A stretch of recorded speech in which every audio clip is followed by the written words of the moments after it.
안녕하십니까, 정의태입니다. 정치 위기를 전쟁 위기로 물타기 하려는 윤석열 대통령이 대통령 취임하자마자 대통령실을 옮기면서 국민 세금을 펑펑 쓰는 모습을 보면서 정말 너무나 한다라는 생각을 했습니다.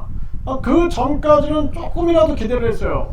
이 사람이 좀 뭔가 국민을 위한 정치를 하지 않을까, 다른 정치인들하고는 다르지 않을까라는 생각을 했는데 저의 착각이었다라는 생각을 바로 하게 됐고, 이태원 참사 때도 그 태도, 또 오송 참사, 또 잼버리 사태 때, 그리고 후쿠시마 오염수 사태 때도 그 태도가 완전히 국민을 무시하는 그러한 태도를 끊임없이 보여줬고요. 계속되는 과거의 특활비 논란이나 또 김건희 여사 특검 문제, 그리고 본인의 또 최상병 이 특검 문제, 이런 거 거부권 막 날리는 태도를 보면서 정말 이거 안 될 사람이구나 라는 생각을 끊임없이 했습니다. 그래서 또 이 전염병 3년 동안 고통받았던 국민들에게 급격한 금리 인상을 해가지고 서민들을 박살내고 경제를 박살낼 때도 정말 이 사람을 언제까지 두고 봐야 되나 라는 생각을 참 많이 했습니다. 그 과거에 이재명 대표가 완전히 자기 정치적 위기가 발생이 되니까 단식을 했습니다. 그래서 자기 정치 위기를 단식이라는 자기 건강 위기로 돌파를 해버리는 태도를 보면서도 참 비겁하구나 라는 생각을 했는데요. 지금 이 윤석열 대통령이 하는 행동을 보면은 정치 위기를 전쟁 위기로 끌고 가는 아주 이 나라를 위험으로 빠뜨리고 있는 이러한 행위를 지금 하고 있는 이러한 모습입니다. 이게 참 안타까운 일이 아닐 수가 없어요. 최근까지도 또 무슨 석유, 자기 정치적 위기를 석유가 나오네 안 나오네 해가지고 국민들을 떠보는 그러한 행태를 보면서도 참 비겁한 대통령이구나 라는 생각을 했습니다. 북한 같은 경우에는 사이비 정치 종교 집단이다, 저는 그렇게 보고 있습니다. 이게 사이비 정치 종교 집단이에요. 네, 사이비 종교 정치 집단입니다. 그래서 보면은 중국이나 베트남만 해도 사회주의 국가지만 자유롭게 해외 여행도 가고, 그리고 해외 투자도 하고, 국제 결혼도 하고, 해외 유학도 가고 그렇게 합니다. 그런데 이 북한을 벗어나면 탈북자가 돼버리거든요. 이 사이비 종교에서 자기 종교 벗어나면 배도자를 막 처단하는 것처럼 이런 행태를 보이고 있다는 것입니다. 그러니까 이 북한이라는 나라는 이 반사회적인 집단이다, 저는 그렇게 보고 있습니다. 그렇기 때문에 국제사회하고 연대해가지고 계속 북한의 민주화와 인권, 그리고 이들에게도 거주 이전의 자유와 언론의 자유와 종교의 자유와 표현의 자유를 줘야 된다, 이런 운동을 끊임없이 우리가 해나가는 게 굉장히 중요합니다. 그리고 자극을 할 필요 없어요. 사이비 종교 집단을 저도 많이 겪어보지만 안 됩니다. 이들은 아무리 얘기해도 스스로 깨져갖고 나와야 돼요. 그래서 스스로 깨져갖고 나오지 않으면 안 되는 거예요. 그러면은 국제사회가 공감하니까 국제사회랑 계속 공감대를 형성해 나가는 그러한 노력이 중요한 거죠. 그러한 노력. 지금 자극해가지고 자기가 정치적으로 지지율도 21%까지 떨어져 버리고 부정평가가 70% 되고, 김건희 특검 지금 여기에다가 또 최상병 특검 위기로 몰리니까 전쟁 위기를 만들어가지고 이거를 물타기 한다? 이거는 국가와 국민의 생명을 가지고 이거 뭐 하고 있는 것입니까? 이거 있을 수 없는 일입니다. 그렇기 때문에 대한민국 국민들은 지금 윤석열 정권의 이 행태에 대해서 강력하게 비판해야 됩니다. 그리고 막아야 됩니다. 이거 야당 다 힘을 합쳐갖고 막지 않으면 안 돼요.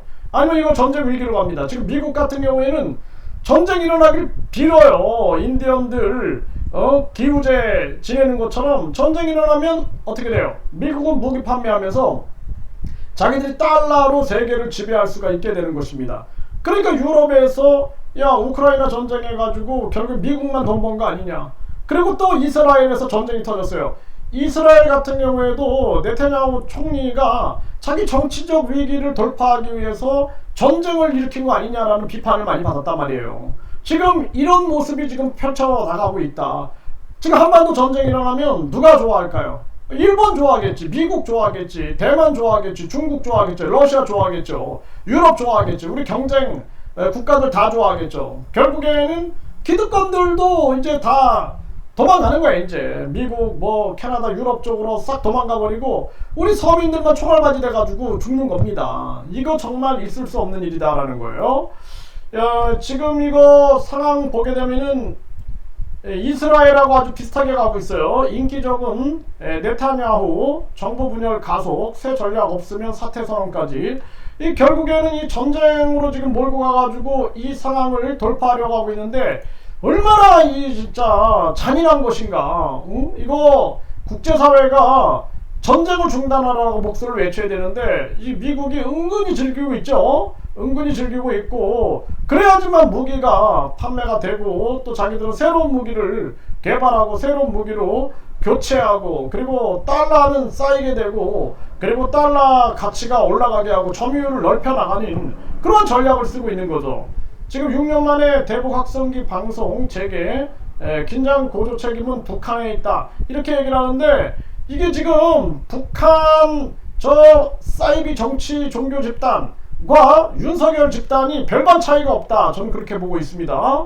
네, 그리고 이재명도 전에 보면은 자기 정치적 위기를 단식으로 이거 뚫고 나가려고 하는 태도나 별반 차이가 없다. 저는 그렇게 보고 있어요. 이 고조되는 북한 긴장 관계, 북한 접경 주민들은 불안해하고 있는 거죠. 이걸 노리는 거죠. 북한형의 BTS. 이 문화의 힘을 이 전쟁 위기에 사용하면 안 됩니다. 우리 이 고유한 이 문화의 힘을 전 세계에 변질되게 하면 안 돼요. 이것도 BTS에서도 목소리를 내야 됩니다.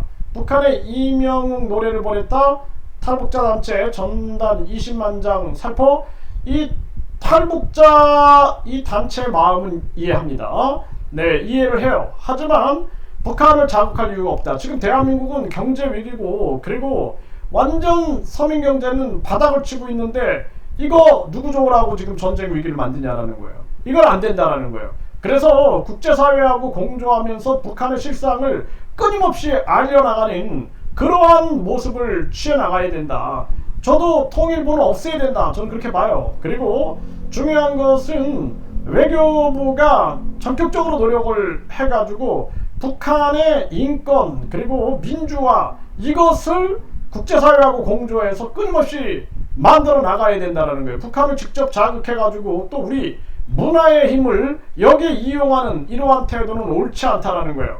그래서 김구 선생께서 이 문화의 힘이라는 게 얼마나 중요한가. 우리가 다른 나라에게 침공당해가지고 나라를 빼앗겼는데 강한 나라보다는 문화적으로 강한 나라가 됐으면 좋겠다. 그래서 결국에는 그게 홍익정신이죠. 인간을 널리 이롭게 한다라는 그 문화의 힘을 이 피해 전쟁 쪽으로 이용해서는 안 된다라고 분명히 말씀을 드리고 북한 사이비 정치 종교 집단에 대해서 우리가 끊임없이 경계를 하고 그리고 목소리를 내는 건 중요한데 이 전쟁 위기 만들어서 윤석열의 정치 위기를 이쪽으로 빠져나가게 하는 이러한 태도는 있을 수 없다라는 거예요. 이거 야당이 강력하게 윤석열을 제재시키지 않으면 안 된다. 저는 그렇게 봅니다. 그리고 뿐만 아니라 이재명도 전에 이 단식으로 이걸 돌파하는 태도 이거 완전히 정치적 기술이었는데 이 또한 마찬가지로 용납될 수 있는 태도가 아니다. 대한민국은